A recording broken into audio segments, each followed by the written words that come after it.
Hello friends, good morning. இன்றைக்கி second day. இன்றைக்கி வந்து சென்னையில் மழை பெய்யுது. இப்போ காலையில் 9:40 ஆயிடுச்சு. இப்போ தான் மழை ஸ்டார்ட் ஆகிருக்கு. பட் நேற்றுலேருந்தே வந்து ரொம்ப க்ளவுடியாக தான் இருந்தது. காலையில் மழை பெஞ்சுது, பட் அதுக்கப்புறம் மழையும் இல்லை, வெயிலும் இல்லை. இப்போ காலையில் வந்து நல்ல மூடியாக இருந்தது. இப்போ பார்த்திங்கன்னா மழை பெய்ய ஆரம்பிச்சிருக்கு. காலையில் இன்றைக்கி டிஃபன் என்ன பண்ண போகிறேன்னா, சேமியா வச்சு ஒரு கிச்சடி பண்ணலாம் அப்படின்னு சொல்லிட்டு ஒரு பிளான் பண்ணியிருக்கேன். மத்தியானத்துக்கு வந்து பாலக்கீரை கடையலான்னு சொல்லிட்டு, பாலக்கீரை வந்து முந்தானேத்து பிரித்தேன், செடியில் மாடியிலேருந்து பறிச்சிட்டேன். ஆனால் வந்து முந்தானேத்து மீன் குழம்பு வச்சுட்டேன். நேற்று வந்து பீஸா கேட்டாங்கன்னு சொல்லிட்டு பீஸா செஞ்சு கொடுத்துட்டேன். அதனால் நேற்று செய்ய முடியல. அதனால் அந்த கீரை அப்படியே எடுத்து ஃப்ரிட்ஜில் வச்சுட்டேன். ஸோ இன்றைக்கி வந்து பாலக்கீரை போட்டு கடைய போகிறேன். பாலக்கீரை பருப்பு போட்டு ஒரு கடையல் மாதிரி பண்ண போகிறேன். பண்ணிவிட்டு ரசம் வந்து இப்போது ஒரு வாரம் ஆயிடுச்சு, ரசமே வைக்கலை.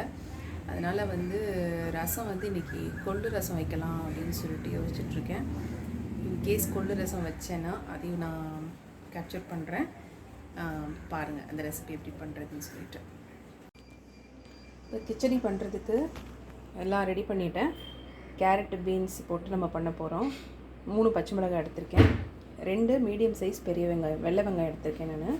அப்புறம் ஒரு தக்காளி. ஏன்னா கிச்சடி வந்து புளிப்பு டேஸ்ட் அதில் இருக்காது. அதனால ஒரு தக்காளி போட்டால் நல்லாயிருக்கும் கிச்சடி சாப்பிட்றதுக்கு. அப்புறம் தாளித்து விடுறதுக்கு கொஞ்சம் கருவேப்பிலை எடுத்திருக்கேன். கிச்சடி, உப்புமா எல்லாத்துக்குமே வந்து வெங்காயம் நிறையா சேர்த்துக்கிட்டால் சாப்பிட்றதுக்கு நல்லாயிருக்கும். இப்போ வந்து அடுப்பில் வந்து வானல் வச்சுக்கிட்டேன். இன்னொரு அடுப்பில் கொஞ்சம் தண்ணி வந்து கொதிக்க வைக்கிறதுக்காக தண்ணி ஊற்றி வச்சுருக்கேன். தண்ணி வந்து கொதி வரட்டும். நம்ம வந்து தண்ணி கொதிக்க வச்சு ஊற்றி பண்ணோன்னா நமக்கு வந்து சீக்கிரமாக ரெடி ஆகிடும். அதுக்காக தான் நம்ம இந்த மாதிரி பண்ணுறோம். இப்போ அதை எப்படி பண்ணுறதுன்னு பார்த்துடலாம். அடுப்பு ஆன் பண்ணிவிட்டேன். தாளிக்கிறதுக்கு கொஞ்சம் எண்ணெய் ஊற்றிக்கலாம். 2 டீஸ்பூன் எண்ணெய். எண்ணெய் காஞ்சதும் கொஞ்சம் கடுகு, 1 டேபிள் ஸ்பூன் அளவுக்கு கடலைப்பருப்பு, சும்மா ஒரு 1/2 டீஸ்பூன் அளவுக்கு உளுத்தம்பருப்பு. இது வந்து கொஞ்சம் வாசமாக இருக்கும் இது போட்டால், அதுக்காக உளுத்தம்பருப்பு சேர்த்துருக்கேன். இதில் ஒரு 2-3 கொத்து கருவேப்பிலை சேர்த்துக்கலாம்.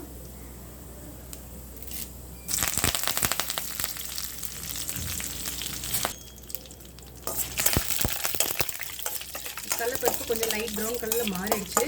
இப்போ வந்து நம்ம நீளமாக கீரை வச்சுருந்தா 3 பச்சை மிளகாய்,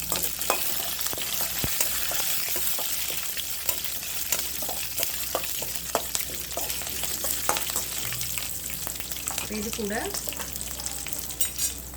நம்ம நறுக்கி வச்சிருந்த வெங்காயத்தை சேர்த்துக்கலாம்.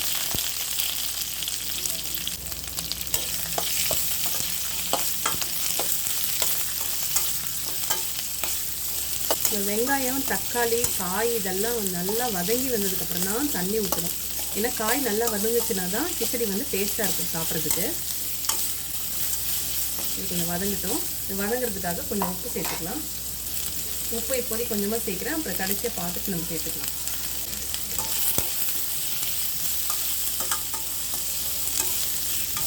இப்போ வந்து நம்ம நறுக்கி வச்சிருந்த கேரட், பீன்ஸை சேர்த்துக்கலாம். தக்காளி வந்து கடைசியாக சேர்த்துக்கலாம். இது வந்து நேற்று நான் பீஸா செய்யும்போது கொஞ்சம் குடமிளகாய் வந்து மீந்துடுச்சு. அதை எடுத்து அப்படியே ஃப்ரிட்ஜில் வச்சுட்டேன். அதையும் இதோடு சேர்த்துக்கலாம். ஏன் வேஸ்ட் பண்ணணும், இதில் போட்டால் நல்லா தானே இருக்கும் அப்படின்னு சொல்லிட்டு இதில் சேர்த்துக்கிறேன். குடமிளகாய்க்கு ஒரு தனி வாசனை உண்டு, டேஸ்ட் உண்டு. அது போடும்போது நல்லா தான் இருக்கும் கிச்சடி. இப்போ கேரட்டு, பீன்ஸ் எல்லாம் இன்னும் கொஞ்சம் வதங்கி வந்துடுச்சு. இந்த டைமில் நம்ம நறுக்கி வச்சுருந்த இந்த ஒரு தக்காளி சேர்த்துக்கலாம். சேர்த்து இதையும் நல்லா வதக்கி விட்டுக்கலாம். தக்காளி வந்து கொஞ்சம் நல்லா வதங்கி வரட்டும். இப்போ நம்மளோட காய் எல்லாமே நல்லா வதங்கி வந்துடுச்சு. தக்காளி வந்து நல்லா வதங்கிடுச்சு, சாஃப்ட் ஆகிடுச்சு. இப்போ வந்து நம்ம கொதிக்க வச்சுருந்தோம் இல்லையா தண்ணி, அந்த தண்ணி வந்து இதில் ஊற்றிக்கலாம். நான் ஏற்கனவே வீடியோவில் போட்டிருப்பேன், கிச்சடி, உப்புமா பண்ணும்போதெல்லாம் தண்ணி வந்து எடுத்தது நிறையா ஊற்றிடக்கூடாது. நிறையா ஊற்றிட்டோன்னா தண்ணி நிறையா ஆகிடுச்சுன்னா நமக்கு வந்து உதிரியாக வராது. அதனால் இப்போ கொதிக்க வச்ச தண்ணியில் கொஞ்சம் ஊற்றிட்டு கொஞ்சம் மீதி வந்து அடுப்புலேயே வச்சுட்டேன். தண்ணி சூடாகவே இருக்கட்டும்னு சொல்லிவிட்டு நம்ம எப்படி தண்ணி தேவைப்படுதோ அதுக்கேற்ற மாதிரி கொஞ்சம் கொஞ்சமாக நம்ம சேர்த்துக்கலாம். இது ஒரு கொதி வரட்டும். கொதி வந்ததுக்கப்புறமா நம்மளோட சேமியா வந்து இதில் சேர்த்துக்கலாம். இப்போ நல்லா கொதி வந்துருச்சு. இந்த டைமில் நம்ம சேமியா வந்து சேர்த்துக்கலாம். பாருங்கள், காயும் வந்து எல்லாம் நல்லா வெந்துருச்சு.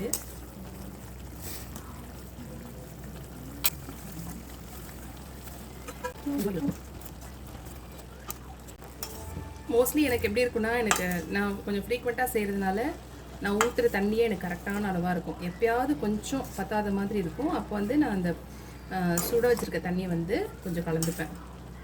இந்த மாதிரி செய்யும்போது நல்லா ஹெல்த்தியாக இருக்கும். ஏன்னா நம்ம வந்து வெறும் சேமியா மட்டும் இல்லாமல் இதில் நம்ம வெஜிடபிள்ஸ் போட்டு செய்கிறதுனால ஹெல்த்தியாகவும் இருக்கும். பசங்களுக்கும் வந்து சாப்பிடும்போது நல்லா கலர்ஃபுல்லாக இருக்கிறதுனால நல்லா விரும்பி சாப்பிடுவாங்க. இதுக்கு சைட் டிஷ் வந்து பார்த்திங்கன்னா தேங்காய் சட்னி வச்சுட்டு சாப்பிட்டா நல்லாயிருக்கும். எனக்கு வந்து எங்கள் வீட்டில் சின்ன வயசுலேருந்து உப்மா, கிச்சடி இது எல்லாத்துக்கும் வந்து நாங்கள் சர்க்கரை தான் தொட்டு சாப்பிட்டுட்டு எங்களுக்கு பழக்கம். அதனால் வந்து நான் வந்து சர்க்கரை தொட்டு சாப்பிடுவேன். பட் இதில் வெஜிடபிள்ஸ் இருக்கிறதுனால எனக்கு எதுவுமே தேவைப்படாது, நான் அப்படியே சாப்பிட்டுப்பேன். என் பசங்க வந்து என்ன மாதிரியே சர்க்கரை தான் தொட்டு சாப்பிட விரும்புவாங்க. பட் அசோக் வந்துட்டு தேங்காய் சட்னி எதிர்பார்ப்பார். அதனால் அவருக்கு மட்டும் கொஞ்சம் சட்னி செஞ்சுருவேன் நான் இந்த மாதிரி ஐட்டம் செய்யும்போது. ஏன்னா அவருக்கு அது தேங்காய் சட்னி இருந்தால் தான் சாப்பிட பிடிக்கும் அவருக்கு. பார்த்திங்கன்னா இங்கே பாருங்கள், இதே எல்லா தண்ணியும் அப்சர்வ் பண்ணிடுச்சு. நல்லா இப்படி உதிரியாக இருக்குது பாருங்கள்.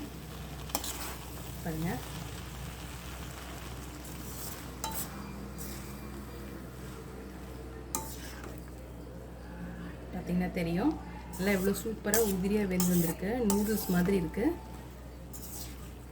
உப்பு வந்து நான் முன்னாடியே வந்துட்டு சேர்த்துட்டேன். நம்ம தண்ணி கொதிச்சுட்டு இருந்தப்பவே சேர்த்துட்டேன். அதில் வந்து வீடியோவில் கேப்சர் ஆகலை. அதனால் நீங்கள் வந்து உப்பு அப்போ சேர்த்துக்கோங்க. அடுப்பை ஆஃப் பண்ணிட்டேன். இப்போது அடுப்பை ஆஃப் பண்ணிவிட்டு மூடி வச்சிடலாம்.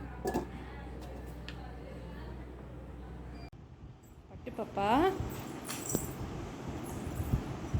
தங்க பாப்பா, என்ன என் தங்க பாப்பா இன்னும் தூங்குது தலகணி கடியில்? எங்கள் தங்க பாப்பா எங்கே காணோம்? எங்கள் தங்க பாப்பா காணோம்?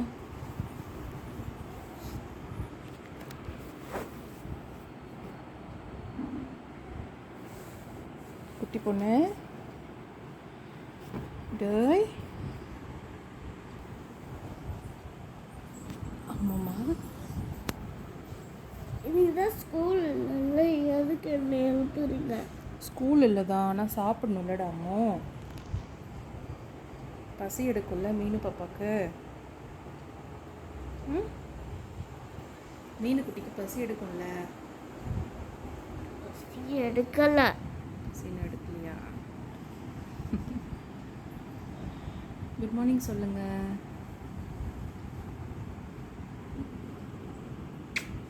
குட் மார்னிங் சொல்லுங்க. எல்லாருக்கும் குட் மார்னிங் சொல்லுங்க. ஒரே ரொட்டி சொல்லுங்களேன். அம்மாக்கு சொல்லுங்க குட் மார்னிங் சொல்லுங்க. அம்மாக்கு சொல்லுங்க குட் மார்னிங். Good morning.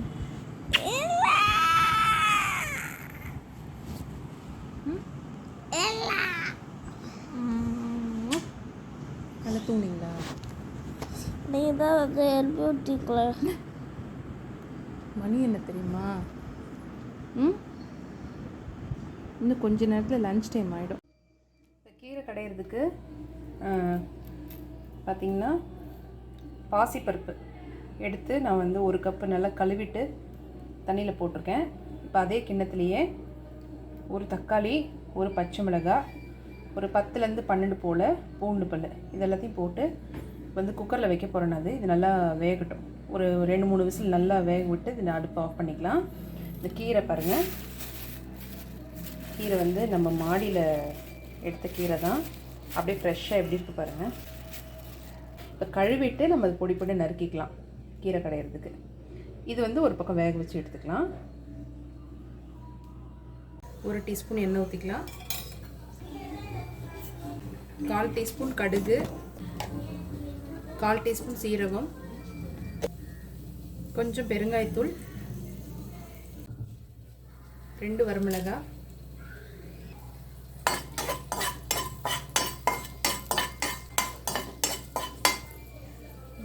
பொடி பொடியாக நறுக்கின சின்ன வெங்காயம், சின்ன வெங்காயம் வந்து ஒரு 10-12 வெங்காயம் எடுத்துக்கலாம் போதும். அந்த வெங்காயம் வந்து நல்லா வதங்கணும்.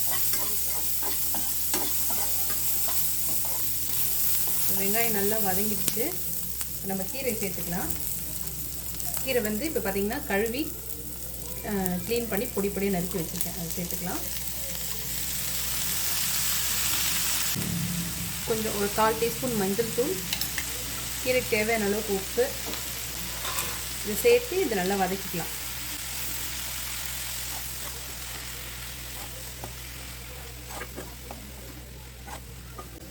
தண்ணி எதுவும் சேர்க்க வேண்டாம். ஏன்னா இந்த கீரையே வந்து கொஞ்சம் வழவழப்பாக இருக்கும். அதனால் இதுலேருந்தே தண்ணி விடும். நீங்கள் வந்து தண்ணி எதுவும் சேர்த்துட வேண்டாம். சேர்க்காமல் அப்படியே பெரட்டினா போதும். இந்த கீரை வந்து நல்லா சுருண்டு வரணும். அந்தளவுக்கு நல்லா வதக்கிக்கலாம். இது அப்படியே கொஞ்சம் வேகட்டும். பார்த்தீங்கன்னா நான் தண்ணியே எதுவுமே ஊற்றலை. ஆனால் கீரை வேகும்போது அதுலேருந்தே தண்ணி விட்டுருக்கு. தண்ணி விட்டு பாருங்கள். இப்போ என்ன நல்லா சுருண்டு வர இதுலேருந்தே கொஞ்சம் தண்ணி விட்டுருக்கு.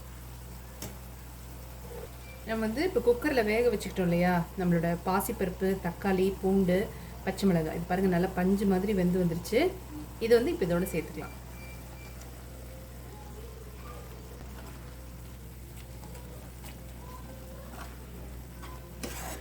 அந்த கீரையும் பருப்பும் சேர்க்கும் போது என்ன ஒரு சூப்பராக இருக்குது பாருங்கள். கலரில் எல்லோவும் க்ரீனும் கலக்கும் போது இது வந்து நல்லா வேகட்டும். இது ரெண்டும் சேர்ந்து 4 to 5 minutes இருந்தால் போதும். அதிலே ரெடி ஆகிடும். அடுப்பு வந்து மீடியம் டு லோ ஃப்ளேமில் வச்சுக்கோங்க. ரொம்ப ஹை ஃப்ளேம் வச்சுருக்கூடாது. இப்போ நான் இதில் வேகும்போது பச்சை மிளகாய் போட்டு வேக வச்சுருக்கேன். தாளிக்கும் போது வந்து வரமிளகாய் போட்டிருக்கேன். இந்த காரம் வந்து எனக்கு போதும் இந்த கடையலுக்கு. இன்கேஸ் வந்து உங்களுக்கு இந்த காரம் பத்தாது அப்படின்றவங்க இது கூட கொஞ்சம் மிளகாத்தூளும் சேர்த்துக்கலாம். மிளகாத்தூள், ஜீரகத்தூள் சேர்த்துக்கலாம். நான் வந்து காரம் எனக்கு இது போதுன்றதுனால ஜீரகத்தூள் மட்டும் இதை வந்து இப்போ கொஞ்சம் சேர்த்து போகிறேன். ஒரு 1/2 டீஸ்பூன் சீரகத்தூள்.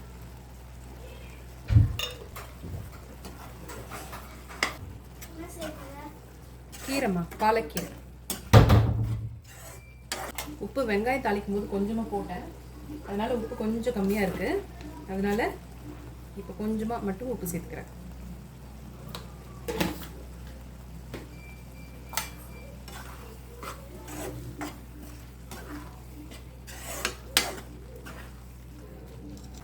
அவ்வளோதான், நம்மளோட கீரை கூட்டு சூப்பராக ரெடி ஆயிடுச்சு. ஸ்டவ் வந்து ஆஃப் பண்ணிடுறேன். ஆஃப் பண்ணியாச்சு. அவ்வளோதான், கீரை கூட்டு சூப்பராக ரெடி ஆயிடுச்சு. இது வந்து சூடாக சாதத்தில் போட்டு சாப்பிட்றதுக்கு ரொம்ப டேஸ்ட்டாக இருக்கும். கூட 2 அப்பளம் வச்சுக்கிட்டு சாப்பிட்டிங்கன்னா ரொம்ப ரொம்ப நல்லாயிருக்கும். கண்டிப்பாக அந்த ரெசிபி ட்ரை பண்ணிவிட்டு எப்படி இருக்குன்னு கீழே மறக்காமல் கமெண்ட்டில் போடுங்க. இதுக்கு முன்னாடி வந்து பாலக்கீரை பொரியலும் வந்து நம்மளோட சேனலில் கீழே போட்டிருக்கேன். அதையும் செக் பண்ணி பாருங்கள். அதுவும் ரொம்ப நல்லாயிருக்கும். அதையும் ட்ரை பண்ணிட்டு எப்படி இருக்குன்னு எனக்கு சொல்லுங்கள்.